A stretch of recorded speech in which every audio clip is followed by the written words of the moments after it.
Criterios.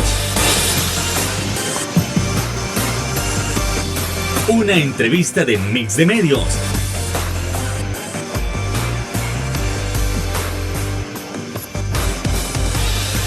Que aborda frontalmente los problemas de El Salvador con los verdaderos protagonistas y plantea soluciones.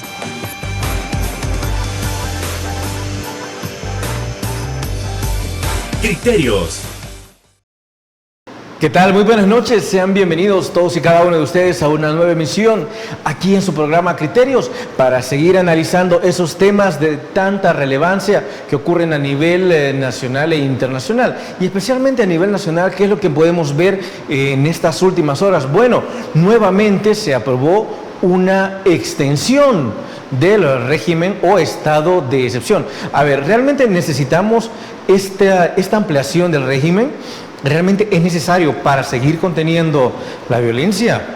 Bueno, ese es un primer punto que vamos a tocar. Lo siguiente es que vamos a tratar de analizar tanto las encuestas de la Universidad Francisco Gavidia como las encuestas de la UCA también, para analizar sobre qué esferas necesitan mejorar o si es verdad que la gente está satisfecha con todo lo que está haciendo la actual administración. Bueno, cada uno de esos criterios hay que analizarlos con nuestro invitado, nuestro analista político, Luis Contreras. ¿Qué tal? Muy buenas noches. Encantado de tenerlos nuevamente por acá. No, de igual manera, buenas noches. Ya listos para hacer el análisis para tu audiencia, que por las noches es un nicho de personas que ven mucho los programas de opinión y que bueno poder aportar. Desde luego, encantado por haber aceptado nuestra invitación. Sí. Y vamos entrando en materia, si no esperemos más. A ver, la noche de ayer se aprueba nuevamente la extensión del régimen de excepción con 67 votos. Sí.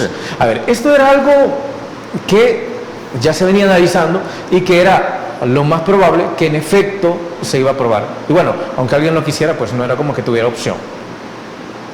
El punto es, ¿era necesario ampliarlo nuevamente? Luis Contreras. Indudablemente que ya se perfilaba que se iba a dar una prórroga al régimen de excepción, y eso con base a unos resultados, es decir, muy puntualmente se tienen ya una considerable cantidad de capturas. Lógicamente la parte de judicialización se va a verificar y a corroborar si estas personas realmente son pandilleros, etcétera. Sin embargo, ha sido muy óptimo a nivel focalizado en las capturas que se han dado en los operativos, a tal grado que inclusive los índices de violencia homicida han disminuido considerablemente. Se han tenido días muy específicos e incluso de forma continua en los cuales no se han registrado asesinatos. Eso es muy importante. Por otro lado, también inclusive así someramente muchos medios de comunicación han realizado encuestas, ya sea a personas al paso, de forma televisiva, donde mencionan que sí se sienten más libres en cuanto a su circulación, ya sea de trabajo, de vivienda, en zonas que antes era más peligroso. E incluso las encuestas que pudimos observar el día de ayer, tanto de la UCA, de la Gavidia, mostraban ese dato importante, que la mayoría de la población avala el estado de excepción, casi un 90%, lo que mostraba la Universidad Centroamericana, y por eso hay que manejar esto con datos, porque realmente si lo dice el gobierno, ¿qué lo justifica? Es decir, aquí podemos ver estos resultados, lo de la encuesta inclusive, no solamente las capturas, sino que tienes dos elementos muy importantes. Ejecutas la acción, que es el plan el plan control de seguridad, obviamente territorial, y también acompañado con el estado de excepción, y el resultado, una captura masiva de pandilleros. Lógicamente en esas capturas han habido personas que no han tenido que ver con una acción criminal, que han sido puestas posteriormente en libertad, y también ves el apoyo masivo de las personas a estas medidas. Es decir, eso lo fundamenta, le da legitimidad al estado de excepción. E incluso, recordemos que es una medida constitucional que en su momento nunca se había utilizado por gobiernos anteriores, que incluso la criminalidad era muchísimo mayor que cuando ese gobierno entró, en el sentido que la comenzó a disminuir considerablemente. De forma lógica, tuvimos en el mes de abril el alza considerable a inicios, y fue lo que llevó al gobierno a tomar esa decisión. Es decir, comenzó a meter el acelerador en cuestión de seguridad pública. En ese aspecto se ha visto mermada la capacidad operativa criminal de estas estructuras. No hemos visto la capacidad que ellos tengan para poder responder ante esta ola de capturas que se están teniendo, porque no la tienen. Yo lo he mencionado en programas anteriores, incluso contigo, que la guerra de baja intensidad, que es la que teníamos en el país, tiene esa característica. Ellos no buscan derrocar al gobierno como lo hacían la guerrilla en los 80, 70, sino que por el contrario, Ellos buscan convivir del Estado. ¿Por qué? Porque les conviene más. El delito de la extorsión, el amedrentamiento, secuestros express donde puedan vacían básicamente tarjetas de crédito, débito, pero sabemos que el músculo de efectivo de ellos es la extorsión, que la cual se ha visto mermada también. Hay muchas personas que dicen que ya no le llegan a cobrar la extorsión, y eso es cuando muchos encuestas y también medios de comunicación han hecho esos sondeos de preguntas a las personas. Es decir, que el hecho de que ya no puedan delinquir libremente en muchas zonas que antes lo hacían, lógicamente crea un efecto dominó. El hurto, las amenazas, asesinatos, en este caso la extorsión, vienen a la baja también. Es un efecto concomitante que para el país esperemos que sea de mucho beneficio, que inclusive ya lo estamos viendo, del momento que tú puedes transitar de forma tranquila, segura a tu casa y tu trabajo, para muchas personas que antes eso era una aventura de película, ahora básicamente es mucho ya para ellos, pues, y qué bueno por eso. Recuerdo que hace unos días la exdiputada de Arena, Felisa Cristales, mencionaba que era necesaria la ampliación del régimen de excepción debido a que si se terminaba en este momento, muchísimas personas, presuntamente pertenecientes a estos grupos criminales, pues fácilmente podrían salir. Y la idea de ampliar el régimen de excepción es tratar de reunir las pruebas suficientes para seguirlos manteniendo en prisión. Definitivamente que el régimen de excepción no solo te permite la capacidad para una captura de forma con mayor celeridad, sino que también para el tiempo prudencial para poder dar una investigación como debe de ser. Eso por un lado. Por otro también, recordemos que las políticas de seguridad que en el pasado lo que menos tuvieron fueron continuidad. Y eso fue algo que le faltó en su momento a esos gobiernos para lograr neutralizar la delincuencia. Recordemos, y volvemos a hacer énfasis en esto, que la delincuencia no se elimina, se neutraliza, porque puede volver a tener alzas, bajas. Mira un ejemplo lamentable de Estados Unidos, la masacre reciente de Texas. Son situaciones que no se pueden eliminar, se mantienen neutralizadas y lógicamente se busca anticiparse, prevenir como autoridad a que sucedan ese tipo de situaciones. Sin embargo, es bien complejo. No puedes evitar muchas veces que de la nada aparezca una persona con una arma blanca, una pistola y comience a disparar a diestra y siniestra. Es bien complicado. Por eso lo que se busca es neutralizar lo más que se pueda. En este caso con diferentes medidas de prevención social, etcétera, y coercitivas, lógicamente. Y sí, esta continuidad que se le está dando al Plan Control Territorial, porque tiene diferentes fases que estaban implementadas según los tiempos. Sin embargo, el estado de excepción ha venido a darles ese impulso, ha sido ese rotor que ha venido a expandir más, a profundizar más el plan de seguridad del gobierno. Y ese es muy bueno en el sentido de que no solo se limitaron a decir, hubo una alza de casi 80, más de 80 asesinatos ese fin de semana, y como ya en un mes ya bajó, quitemos el estado de excepción. Si hubiera sido de esa manera, estuvieran replicando lo que hacían gobiernos anteriores, que hacían una cosa, hacían otra, y no tenían esa continuidad que nos lleva a un éxito en neutralización de la delincuencia, porque lo vemos ahora, muchos días con 0 homicidios, personas que ya dicen que pueden circular de una mejor manera, que ya no están siendo extorsionados. Lógicamente, los delincuentes están buscando cómo subsistir. Ves incluso a sus familias masivamente, estuvieron recientemente fuera de los penales viendo qué hacer. Muchas personas vivían de esto, de dinero ilícito. Y eso es importante mencionarlo. Por eso el Estado, de mi óptica, hizo muy bien en realmente pedir una extensión. Y diría yo que creo que no va a ser la única extensión, sino que recordé que lo que en El Salvador se gestó durante 30 años y se logró expandir, no se va a neutralizar en cuestión incluso de 5 años. Hay muchas generaciones de pandilleros que incluso, yo te lo he mencionado en otras ocasiones, tienen que existir equipos multidisciplinarios que hagan una evaluación técnica ya específica de quiénes son rehabilitables y quiénes no. Y lógicamente con programas de prevención social de la violencia, lograr darle atención temprana a personas, a jóvenes que viven en zonas de riesgo. Luis Contreras mencionaba un punto sumamente importante, que es el Plan Control Territorial. Sí. Y con esto también hay mucha controversia. A ver, ¿qué es lo que ha funcionado para que se reduzca el alza de homicidios? ¿O ha sido el Plan Control Territorial o ha sido el régimen de excepción? ¿Los dos o ninguno? Es que si nos vamos a años atrás, incluso 2019, cuando el presidente toma posesión, ya en diciembre ya se tenían índices óptimos de reducción de la violencia homicida.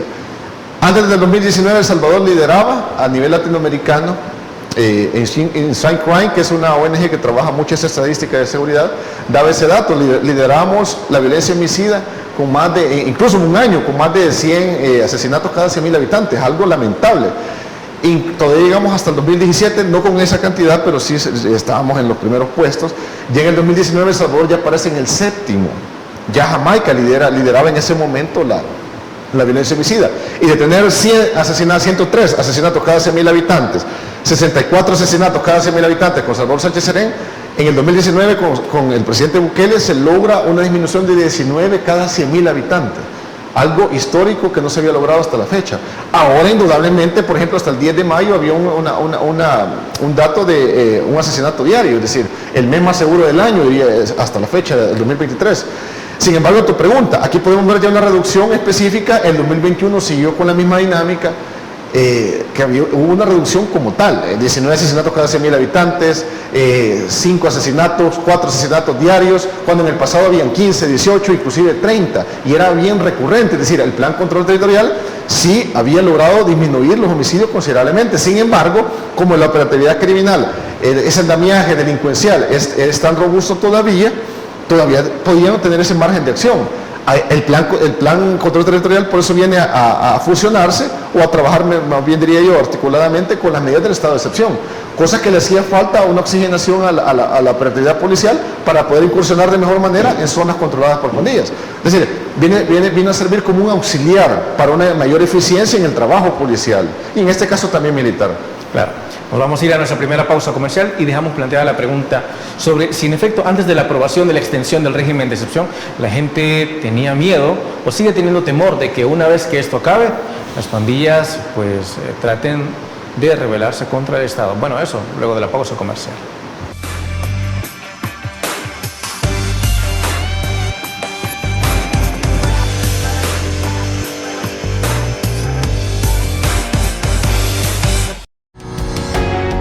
Samvar, una empresa que cree en la sostenibilidad ecológica y en la cultura de productos biodegradables en El Salvador, decididos a proveer las mejores soluciones en limpieza, porque cuidar el medio ambiente es tarea de todos.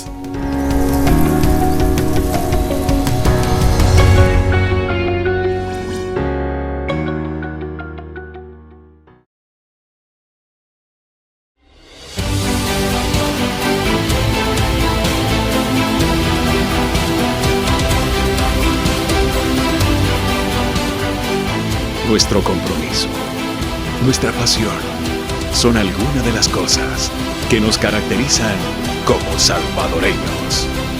Farmacia La Buena, la farmacia de todos.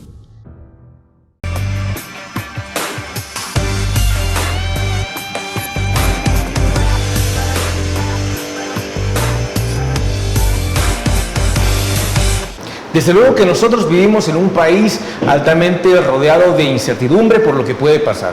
Al menos hasta antes de la aprobación de esta nueva extensión del régimen de excepción, muchas personas mencionaban entre las redes sociales que si se llegara a acabar, muy probablemente las pandillas podrían volver a tomar esas represalias contra el mismo Estado y los índices de criminalidad volvieran a subir en caso de que no se hubiera extendido este plan. Luis Contreras, ¿la gente tiene miedo de que alguna vez se acabe el régimen de excepción? Es que mira, no es tanto que se acabe el régimen, sino que el régimen es el vehículo básicamente que está permitiendo al Estado lograr neutralizar la criminalidad, sacar de las calles a muchas personas que tenían lógicamente controladas comunidades, zonas ya específicas, pero va a haber un momento que la extensión va a ser tan prolongada, se va a lograr diseminar policialmente y militarmente a muchas zonas, donde ya no van a existir pandilleros que logren nuevamente extorsionar a las personas, que logren nuevamente amedrentar al salvadoreño común. Ese es el punto de inflexión acá. Es decir, que las autoridades deben hacer una valoración técnica muy específica. Hay técnicas criminológicas para ello, donde se focalizan zonas peligrosas, se hace una medición tanto de homicidios, extorsiones, delitos de oportunidad, que es el robo, para hacer una valoración de que si la presencia policial, por ejemplo, es necesaria o ya no, etcétera. Por eso es muy importante mencionarlo, que a medida que van pasando las semanas, en este caso también los meses, y el estado de excepción se ha ido prolongando, las autoridades tienen que hacer muy responsablemente esa valoración y va a llegar un momento que la operatividad va a disminuir. Esto no puede ser eterno. Yo siempre he puesto un ejemplo en los medios porque fue un ejemplo real y que fue aleccionador para Latinoamérica, que fue el caso de Medellín en Colombia. Sí. Por ejemplo, post la muerte de Pablo Escobar, se recrudeció la violencia, los carteles de droga buscaban dominar, lógicamente, y se convirtió en la ciudad más violenta del mundo, una masacres, asesinatos a diestra y siniestra. El gobierno que hizo en su momento en Medellín, aliándose con la policía, y los militares, incursionó esa ciudad durante 2 años, Medellín. Ahora es un referente de seguridad ciudadana de esa ciudad. Yo conocí de primera mano el proyecto porque estuvimos involucrados con los Estados americanos en el 2019, previo a la pandemia, para conocer la realidad, cómo se había trabajado eso, y se comenzó a replicar en otras latitudes, por ejemplo en Sao Paulo, en Brasil, en Chile, en otras ciudades. Lamentablemente, como no existe voluntad política la mayoría de las veces en los países, no le dan continuidad. Es lo que te mencionaba antes de la pausa. Aquí por lo menos vemos un gobierno actual que le está dando continuidad a la cuestión de seguridad pública. O sea, eso es muy importante recalcarlo. Por eso te digo, no te estoy diciendo con ello que van a ser 2 años, 3 años aquí. Son realidades diferentes. Ahí era nada más una ciudad. Eran carteles de droga, armamento con mayor capacidad que el que tienen los pandilleros, una capacidad también para atentar contra policías mayor poder económico, me explico. Era una realidad muy diferente. Ahora la desarticulación acá ha sido tal que lógicamente, operativamente no tienen la capacidad para reaccionar ni con la policía ni con los militares. Hemos visto inclusive cómo el gobierno esta tarde, el presidente Nayib Bukele entregó a través del Ministerio de Justicia más equipamiento a los militares. Es decir, armas, chalecos, ves también los vehículos tácticos también de asalto, es decir, no tienen capacidad los pandilleros para responder a eso, ni una guerrilla actual también lo podría hacer. Es decir, hay que poner también todo en su justa dimensión, por eso las personas en cierta medida, desde el análisis de seguridad deben estar tranquilas que al seguir esto, lógicamente, hemos tenido un trabajo muy eficiente. ¿Por qué? Porque el estado de excepción ha estado activo, y no han habido masacres, asesinatos como hubo, bueno, el que fue el detonante, diría yo. Han habido, lógicamente, asesinatos esporádicos y esperemos que eso se siga neutralizando con el pasar del tiempo y siga también disminuyendo otro tipo de delitos. Es decir, que tenemos que llegar después a un estado en el cual ya esté edificado un modelo de seguridad ciudadana. Ya no va a ser una persecución per se, sino que básicamente la prevención, la cuestión tecnológica va a generar un disuasivo. Es decir, que esos pandilleros, estas maras que durante décadas laceraron a la población a nivel de vida humana, económica, ya no van a poder tener esa capacidad para seguir delinquiendo. Y básicamente lo que va a quedar son delitos de oportunidad, como pasa en otros países también, que son de primer mundo, otros países, o robos, hurtos. Sin embargo, he sacado del gobierno, siento que debe darle también esa celeridad a esas aristas que vienen a complementar ese andamiaje de modelo de seguridad ciudadana, por ejemplo, la parte tecnológica. ¿Por qué? Porque las cámaras en las ciudades generan disuasivos. Por ejemplo, en Londres, hasta la fecha todavía sigue siendo la ciudad con mayor cámaras en el mundo. No hay centímetros que no queden grabados en la urbe de tus movimientos en cuestión de las cámaras. Y eso permite una mejor reacción, un disuasivo. Y tú al saber eso, si eres delincuente, lógicamente ya lo piensas 2 o 3 veces. ¿Me explico? Por eso es importante mencionarlo. A eso también aunado la prevención social, ese brindar oportunidades. Ya hemos hablado otras veces lo que hace los proyectos Cubo. Aparte de eso, otro tipo de acompañamiento también, algo que se conoce como buenas prácticas para prevención de la violencia, que es los deportes, artes, ese tipo de enseñanza no formal que se ve descuidado o se ha visto nada más como relleno en el pasado. Eso es elemental, eso es fundamental para que las nuevas generaciones no vean como una opción entrar a una pandilla que lógicamente sabemos que no va a ser una respuesta para sus vidas. Un punto fundamental en comparativa que tocaba Luis Contreras es que Medellín se intervino por 2 años para intentar neutralizar la alta criminalidad que había por parte de los carteles de droga. Por parte de los carteles de droga. Y más que todo en la Comuna 13. Por ejemplo, en la Comuna 13 hay una foto emblemática donde están los soldados con los gorros navarones, que eso es como un recuerdo de decir, miren a lo que habíamos llegado. O sea, ahora ya no, ahora la gente, los habitantes de la Comuna 13 se han involucrado, inclusive ellos mismos tienen sus negocios, ellos mismos hacen los tours, y yo me extrañé, inclusive cuando llegué, porque ves grafitis, y dices, ¿la policía dónde está? La misma costumbre que pasaba aquí en El Salvador con los grafitis, y cuando te das cuenta, no, es que eso es como una cuestión de recordar lo que había antes, pero ahora ya no es así. E incluso son más grafitis artísticos, lógicamente, pero es muy interesante. Obviamente, después hubo años, inclusive años recientes, que han habido alzas de homicidios, por eso te menciono, que no se elimina, se neutraliza. Si los gobiernos locales, los gobiernos centrales no trabajan políticas criminales, en este caso también de prevención, que sean sostenibles, sucede eso. Ok, Sí. voy a terminar con la idea. Si Medellín, que estamos hablando de una ciudad bastante grande, ¿no?, tardó 2 años, Sí. ¿cuánto tiempo puede tardar en El Salvador intentar neutralizar la violencia? Que no estamos hablando de una ciudad, sino de un estado. Sí, pero recuerda que a nivel territorial somos pequeños, es decir, es una diferencia. Medellín es la segunda ciudad más importante después de Bogotá, hay mucha dinámica económica, etcétera.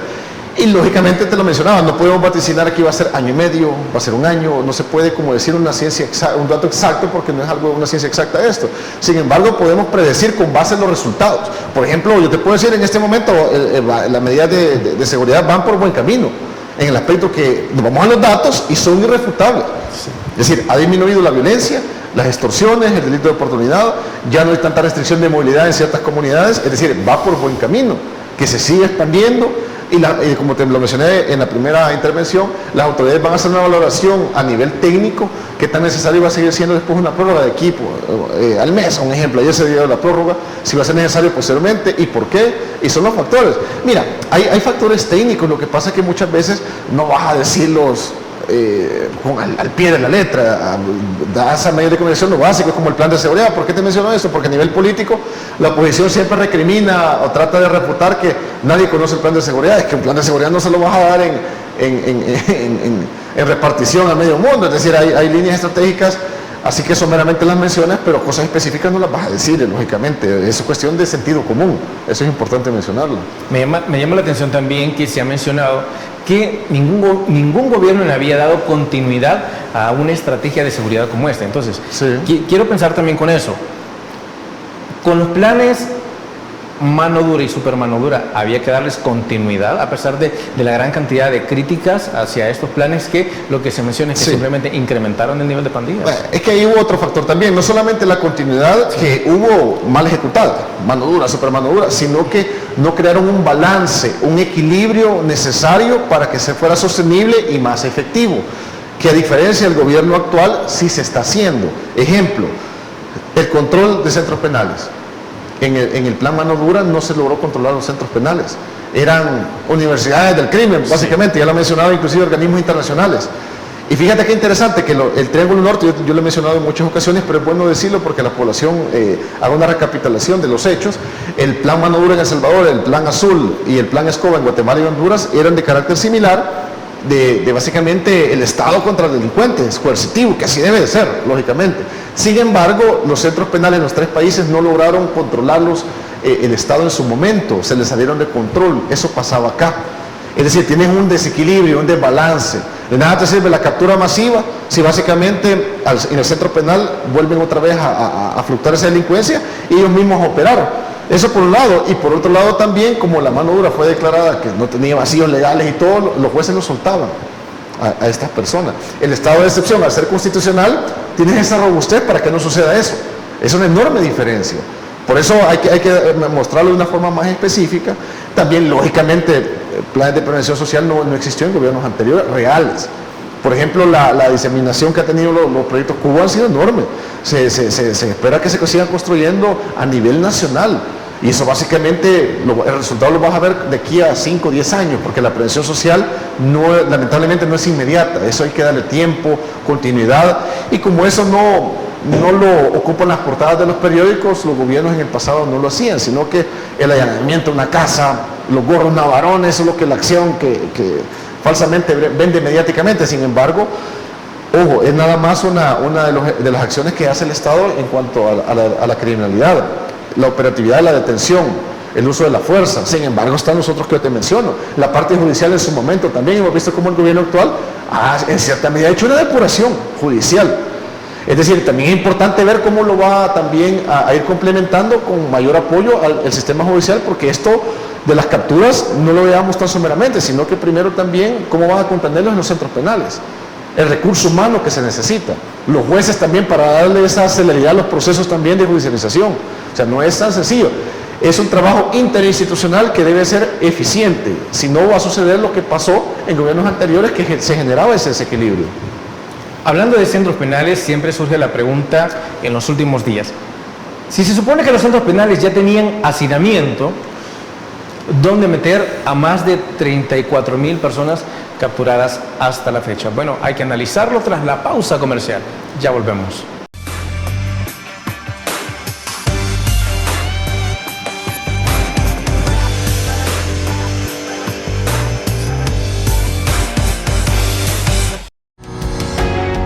Samvar, una empresa que cree en la sostenibilidad ecológica y en la cultura de productos biodegradables en El Salvador, decididos a proveer las mejores soluciones en limpieza, porque cuidar el medio ambiente es tarea de todos.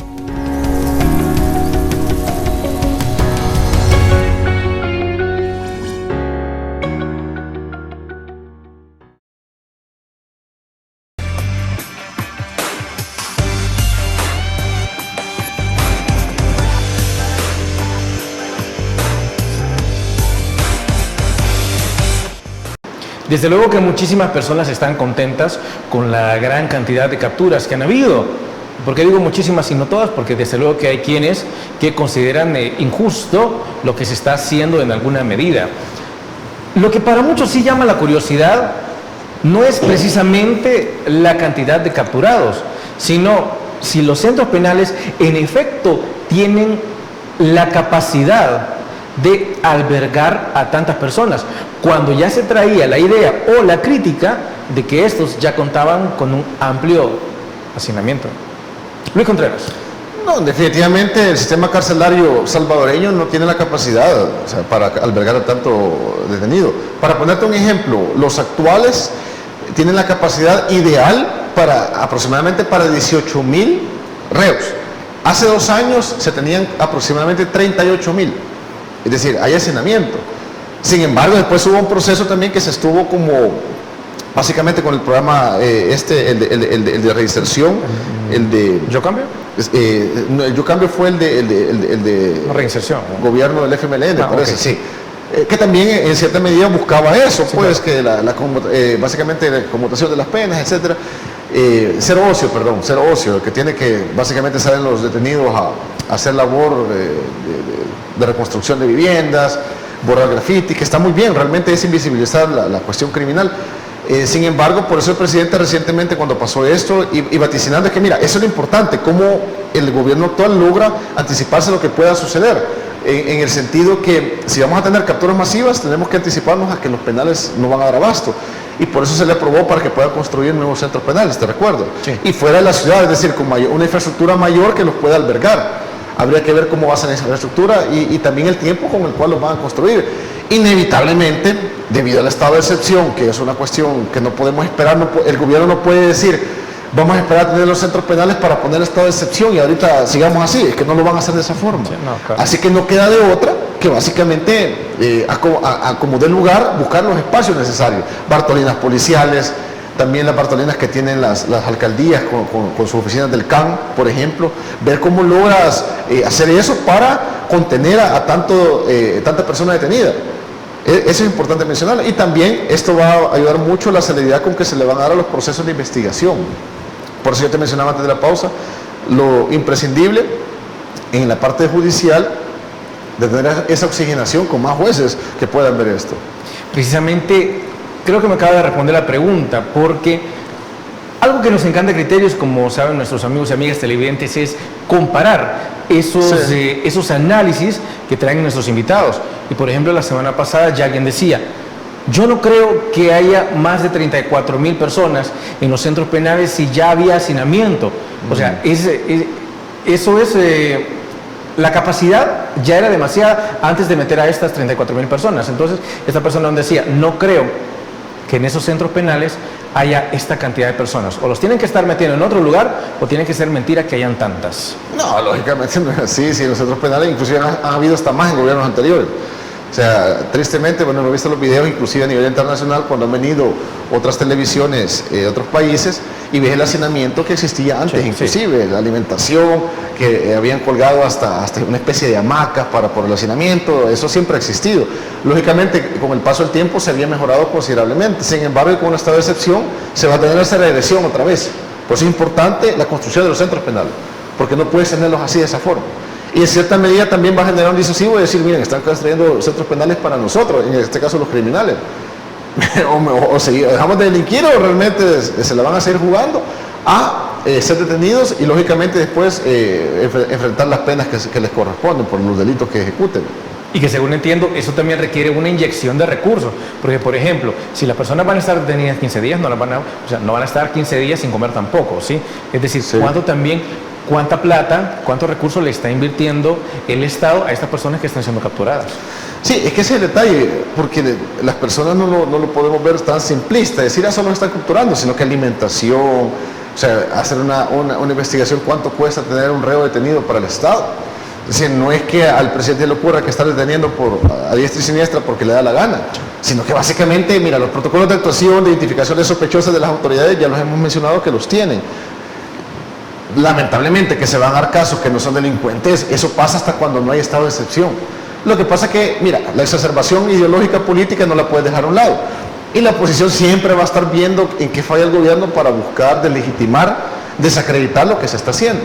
Sin embargo, ve las encuestas y la mayoría de la población apoya el estado de excepción. Apoya inclusive, veíamos la nota del presidente de 8.3, la mayoría. Y cuando buscas a otras personas decir que los de baja escolaridad son los que mayor lo apoyan, que no tienen estudio, es que miren, al final, ahí se les cae el discurso a la oposición, fíjate, por cuando dicen, es que nosotros peleamos por la democracia, por la libertad de disenso, dicen ellos. Y no la libertad de disenso permite apoyar al presidente, en este caso la mayoría que lo apoya, pues, me explico. Como decía una señora conocida política de la oposición ahora, que es la democracia, les guste o no, decía en la asamblea, ¿te recuerdas? Pero ¿por qué no les gusta ahora a ellos? Porque no les beneficia políticamente ni electoralmente. Los ven minimizados, FMLN con 4 diputados, increíble para ellos, creo que nunca se les yo soy franco, tampoco me lo imaginé de esa forma, tan minimizados, Arena también, y siguen en la debacle. Y hoy por hoy hacían análisis de ciencia política de cara a las elecciones, yo le he mencionado, y esto no es una cuestión ideológica, es una cuestión real. No existe una figura potable que le da contrapeso, no hablemos de reelección, sino que a un candidato de nuevas ideas. ¿Por qué? Porque el apoyo lo tiene el partido considerablemente y los partidos de oposición no son potables ya para ganar la presidencia, ni para diputaciones, diría yo, ni para alcaldías, han perdido casi todo. Les han renunciado inclusive a nivel de Arena, más que todo, muchos concejales, exalcaldes. Ese es el punto de análisis acá a nivel de ciencia política. Por eso ellos buscan delegitimar lo que el gobierno propone. La pandemia, veíamos los cercos sanitarios, la cuarentena la criticaban. El hospital de Salvador, uno que es todavía diputado de la oposición le llamaba Galerón. Pero miramos el moderno Galerón que tenemos ahora, un hospital de primer nivel que inclusive vinieron de España a darle esa validez. O sea, es que cuando en su momento ellos fueron gobierno no hicieron nada similar para mejorar la salud, en este caso que mencionamos el Hospital de Salvador, y en este caso específico el que hemos estado hablando, que es la seguridad pública. Un punto fundamental en cuanto a seguridad, se entiende que es de dónde los criminales consiguen los recursos. En muchísimas ocasiones se entiende, en el amplio estudio, en el amplio análisis, en el amplio criterio, que estas personas, pues con estos recursos, desde luego conseguidos de manera ilícita, con eso mantienen a sus familias. Ok. El punto fundamental aquí es, agarras a las personas, a estas que andan delinquiendo, y cómo el Estado se hace cargo de las familias que ahora ya no reciben esos recursos. Es decir, cómo evitas que el niño de 12, 14 años se vuelva un pandillero por la falta de estos recursos. Mira, primero porque ya no va a existir esa estructura pandilleril que lo cuerpa, porque al detener y capturar, lógicamente, y condenar a los mayores que lo dirigían, ya no va a existir como tal. Pero para que no se vuelva a generar, lógicamente viene eso, lo que tú mencionas, darle la oportunidad de estudios, posiblemente de trabajo a esta persona, ya cuando sea un joven ya de 18 años, 19, que el Estado pueda tener esa, no que el Estado lo contrate porque es bien difícil, sino que recuerda que el Estado crea las condiciones también para la inversión económica, y eso es importante mencionarlo. Por ejemplo, lo que está haciendo paralelamente, ya no hablemos de seguridad, sino que vaya, subsidy. Actualmente tenemos otra competición muy importante, y así sucesivamente hemos visto cómo han estado viniendo extranjeros. Eso genera un efecto de beneficio económico, ya sea para hoteles, comercio, restaurantes. Eso no lo podemos negar. Realmente el fin de semana la playa del Tunco pasa con un lleno bastante bueno para los comercios. Eso es importante mencionarlo. Ve las carreteras, por ejemplo. Recordemos que las carreteras brindan esa dinamización económica de países cercanos, en este caso Guatemala, Honduras. Ves cómo se aprobó el viaducto ya para la construcción de los Chorros. Esperemos cuando eso sea construido, va a generar un flujo mayor de beneficio para una infinidad de personas. Tanto para los que transitan a diario, que viajan a sus trabajos, el comercio también que va hacia Guatemala, y eso en cierta medida va a beneficiar la economía. Me explico. Todo ese efecto viene a lógicamente estar intrínsecamente relacionado con la parte de seguridad. Tú mencionabas hace un momento también al inicio, creo que fue fuera del aire, si el estado de excepción ahuyenta o atrae la inversión. Pues por lo visto no lo ha ahuyentado, porque inclusive te recuerdas en Semana Santa que estábamos ya en estado de excepción, las playas llenas de personas. ¿Por qué? Porque la restricción de movilidad no ha sido aprobada en estado de excepción. Fueron muy estrategias en este caso en aprobar cosas específicas que les iban a servir específicamente para controlar a la criminalidad, no al ciudadano civil de a pie, a los que no tenemos nada que ver con el crimen organizado. ¿Me explico? Por eso es importante mencionarlo. Y ves inclusive otros factores que están ayudando, por ejemplo, siendo el país de Centroamérica con los precios del combustible más bajos. Cuando la oposición política dice, es que básicamente los precios están altos, las comidas, las verduras, que sí están altos, pero fíjate que el CIESCA tiene un dato interesante. Hoy por la mañana lo estuve leyendo, que es una casa también encuestadora, un centro de investigación, que la canasta básica más barata de Centroamérica es la de El Salvador, después la de Costa Rica. Me explico, la más cara es la de Guatemala. Es decir, no estamos entonces peor que otros países. Recordemos que la crisis alimentaria y otros productos, también combustibles, no depende de nosotros. Ya en cierta medida hay personas que deben de quitarse ese sesgo ideológico y hacer ver que es una cuestión geopolítica también que está afectando con la guerra de Ucrania. Y va a seguir así por muchos años. Por eso la medida económica que el gobierno está haciendo malabares, diría yo, para tratar de coordinar la parte económica, la parte de seguridad, la parte de salud con la pandemia. Los procesos de vacunación se mantienen. En otros gobiernos dudo que se mantuviera todavía el sistema de vacunación. Hasta la cuarta dosis se está poniendo. Mucho más rápido que otros países. Es decir, todo eso la población lo valora. Por eso te menciono, cuando tú evalúas a una persona, y quiero hacer este ejemplo para la evaluación del presidente Bukele, si tú te evalúas, bueno, como presentador, la empresa, el canal, tuviste esta aprobación, esta nota, en eso está fallando, en esto no, lo mismo para un gobierno. La población básicamente somos los que contratamos a los políticos cuando votamos por ellos, y cuando tú los apruebas es porque te parece el desempeño que están teniendo en sus cargos. Eso es lo que ha pasado hasta el momento. Y cuando la oposición se quiere acuerpar, como baluarte, decir, es que estamos por el mal rumbo, estamos en el despeñadero, estamos en una gran crisis alimentaria, pero no es cierto según la mayoría. Esto es la opinión de un grupo minúsculo, reducido. Y como te digo, nos vamos a los datos. Es que eso es lo importante mencionarlo, porque aquí puede venir alguien de oposición y decir lo contrario que yo te estoy mencionando, pero yo te lo estoy diciendo con datos. Es que ese es el punto, como dicen los economistas, ahí están los datos y son irrefutables, en diferentes aspectos, no solamente de seguridad pública. Me encanta eso también, la cuestión de traer datos aquí. Es decir, sí, no solo la cuestión de critico al gobierno porque tengo ganas de criticarlo, o defiendo, también defiendo al gobierno, pero igual no tengo suficientes datos. Bueno, pero lo que sí hay que analizar son los datos de las casas encuestadoras, UFG, UCA, pero eso luego de la pausa comercial. Ya volvemos.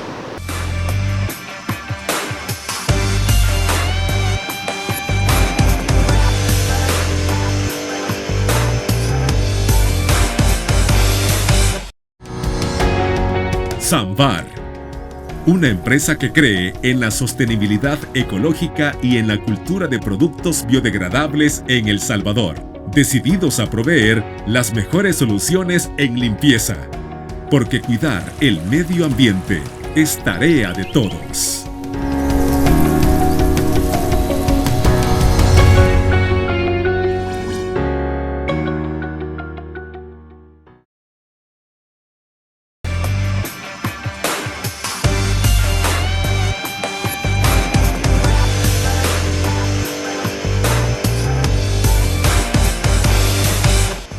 ya lo decíamos en el último bloque.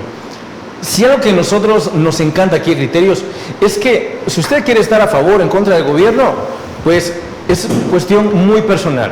Pero si nos trae datos para decir, mira, el gobierno está mal, fabuloso. Bueno, trae datos para decir que el gobierno está bien, bienvenido sea. Es decir, sin mayores fanatismos, sin mayores emociones. Y ahora vamos a analizar precisamente esos datos que nos sacan las casas encuestadoras como la UCA y la UFG. A ver, siempre sí, con el tema de seguridad, Luis Contreras, sí, ¿qué refleja la gente respecto al régimen de excepción? ¿La gente está tranquila? ¿Se siente mejor que antes del régimen de excepción? ¿No tiene miedo? Sí, ¿qué refleja? Según el sondeo que hizo la UCA en su encuesta, dieron los datos el día de ayer. Y bien interesante porque fue cuando se dio la prórroga también con la asamblea del régimen. Arriba, o sea, el 80% de la población ve con buenos ojos que las medidas han logrado la detención de las personas, que hay menos criminalidad. Todos tienen esa percepción.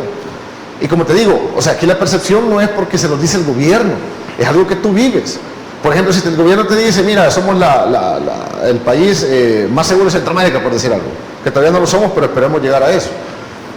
Tú lo vas a evidenciar, si no te roban, no te asaltan, no te extorsionan. Por ejemplo, lo que mencionaba hace un momento, sí, con el combustible. Si te dice la oposición, es que la gasolina está súper cara, somos el país que tiene la gasolina más cara, no es cierto. Ahí están los datos específicos de otros países. Inclusive, mira qué interesante que el gobierno, y qué bueno que lo haga, recurrentemente va a las gasolineras a ver los precios del combustible, a fiscalizar si no les han subido arbitrariamente, con los precios de la canasta básica de igual manera. Y eso es bueno que se haga, porque la especulación, la gente comienza a aprovecharse. Claro. Eso es lo importante mencionarlo. Y yo creo que las encuestas, la UCA lo refleja. También la Gavidia también lo mencionaba. E inclusive en una entrevista mencionaba el señor Picardo, parece, el encargado de Disruptiva, parece que se llama Oscar Picardo. Sí. Sí. Él mencionaba en otra entrevista que nunca en la historia le había visto, recordado básicamente, un presidente que tuviera en 3 años el nivel de aprobación que tiene el presidente actual. Y como lo menciono, y hay que recalcarlo, aquí dejemos a un lado las cuestiones ideológicas y que yo soy antigobierno o el otro es antigobierno, etcétera, sino que veamos el análisis y lo interesante que está haciendo este fenómeno del presidente Nayib Bukele con su partido político, a tal grado que lo quieren emular en otros países, República Dominicana, Guatemala, nuevas ideas en otros países, en Estados Unidos. Eso no es así por así. Como dicen, hay que hablar también realmente y hacer una valoración de los logros que se ha tenido para llegar a eso. Régimen de excepción, en Honduras se puso en un lugar, ¿te recuerdas? En un municipio de Colón, cuando mataron a unos policías, el actual presidente. En Ecuador también, si no me equivoco, no sé si fue Ecuador, Colombia, también estaban valorando el régimen de excepción porque la criminalidad estaba ya aumentando. Es decir, es una cuestión constitucional, una herramienta que los gobiernos no pueden ejecutar y la oposición se ha puesto siempre a votar a favor de eso. ¿Por qué? Porque cuando fueron gobierno no lo hicieron. Y al ver el beneficio político y después de ver esas encuestas el día de ayer, el grado de aprobación del presidente y de sus medidas, creo que más descontentos no pueden estar. Claro, claro. Ahora bien, respecto a la aprobación del presidente, para muchos esto será una mera manipulación, para otros simplemente refleja el sentir de la población respecto a que sigue apoyando al presidente Bukele. ¿Esto es positivo para ver cómo se está manejando el país? No, definitivamente, como te lo repito, yo creo que hay cosas que se pueden corroborar. El sistema de vacunación tú lo puedes corroborar. Hemos sido vacunados rápido, eficientemente. El Hospital de Salvador, como incluso buscó salvar vidas cuando la oposición mencionaba que se hicieran una especie de carpas, ¿te recuerdas? Sí. Que se las había llevado la primera lluvia en su momento. Más que en ese 2020, ¿te recuerdas? Tristemente hubo una comunidad que perdió sus viviendas. Sí. O sea, triste. Que después, mira qué bonito recordar eso, porque el presidente les construyó unas casas, ¿te recuerdas? A esta familia. Y después la oposición criticando también que cómo iban a pagar las casas después, cómo les iban a mantener. Es decir, cuando ellos no lo hicieron, ahora exigen que el gobierno actual no lo haga, porque básicamente lo sigue minimizando. Y ves partidos políticos como el FMLN, como Arena, que en su momento fueron gobierno, que básicamente ya no tienen hoy por hoy, y me atrevería a decir que ya nunca la capacidad para recobrar el poder. A lo sumo, algún diputado aisladamente, así como está nuestro tiempo ahora, o vamos, alguna que otra alcaldía de municipios bien inhóspitos en el interior del país, pero a eso van, básicamente a una casi desaparición política, partidaria. Que van a surgir nuevos partidos, la política sí es cíclica. Bueno, que ya se mencionaron algunos candidatos presidenciales, eso sí es, y están en su derecho de hacerlo realmente. Por eso es importante cómo el espectro político básicamente lo analizas con base en los resultados de un gobierno, que es inevitable. Es como cuando tú trabajas bien, te desempeñas bien como presentador, pues, y si viene un ejemplo, una televisora de Estados Unidos te quiere contratar por tu buen desempeño. Es que ese es el punto de análisis acá. Y si a un político te parece que está trabajando bien, por eso lo vas a reelegir. Claro. Un diputado, un alcalde, me explico. Y al final, cuando ves esos números, esos datos, y cuando la oposición se recuerda que en el pasado, cuando eran las elecciones previas, que eran las mismas encuestas las que daban ese apoyo a nuevas ideas, y no creyeron en su momento, esos diputados que no creyeron ahora están fuera de la asamblea. Algunos los han contratado de asesores, pero a eso voy. Cuando ven que las encuestas siguen inmutables, con un apoyo sólido al presidente de su partido, yo creo que a nivel político tiemblan un poco, pues, porque básicamente les queda poco tiempo antes de salir de la asamblea y a otras de las alcaldías. Seguiremos ampliando este tema, pero no sin antes irnos a nuestra última pausa comercial. Ya volvemos.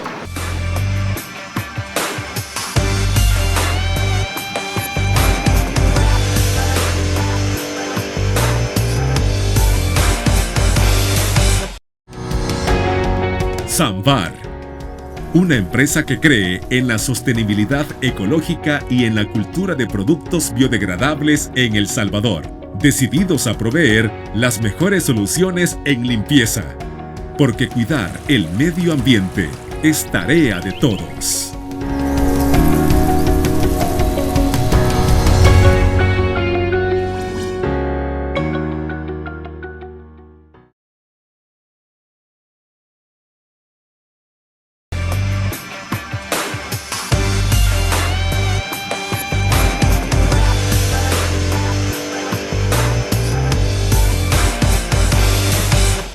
Entonces, para concluir nuestro programa, solo para tener en cuenta y tenerlo claro, ¿fue un acierto ampliar el régimen de excepción? Luis Contreras, punto final. Definitivamente ha sido un acierto para darle sostenibilidad, continuidad a las acciones de seguridad que está haciendo el gobierno actual. O sea, para expandirlo más, para volverlo más sostenible y evitar cualquier flujo delictivo que se pueda dar. Aquí básicamente, como te explico, lo vuelvo a resaltar, tiene que haber una evaluación técnica después del mes, casi acercándose al mes, para ver si va a ser necesaria una prórroga o no. Ahí se despliega la inteligencia policial, la inteligencia militar. Me explico que son cosas que para nosotros son invisibles. Las autoridades lo hacen, lo tienen, pero lógicamente no te lo van a decir en una noticia, en los medios de comunicación.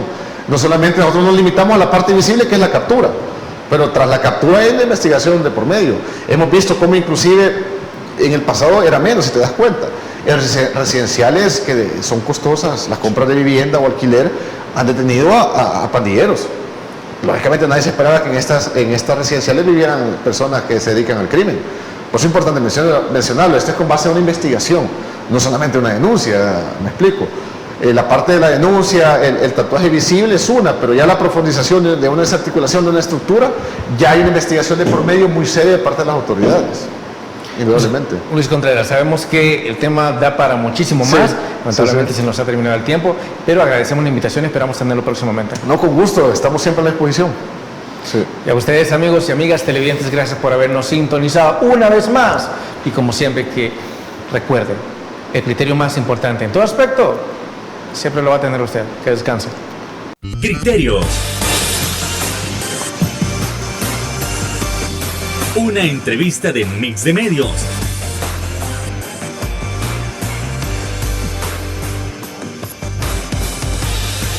Que aborda frontalmente los problemas de El Salvador con los verdaderos protagonistas y plantea soluciones.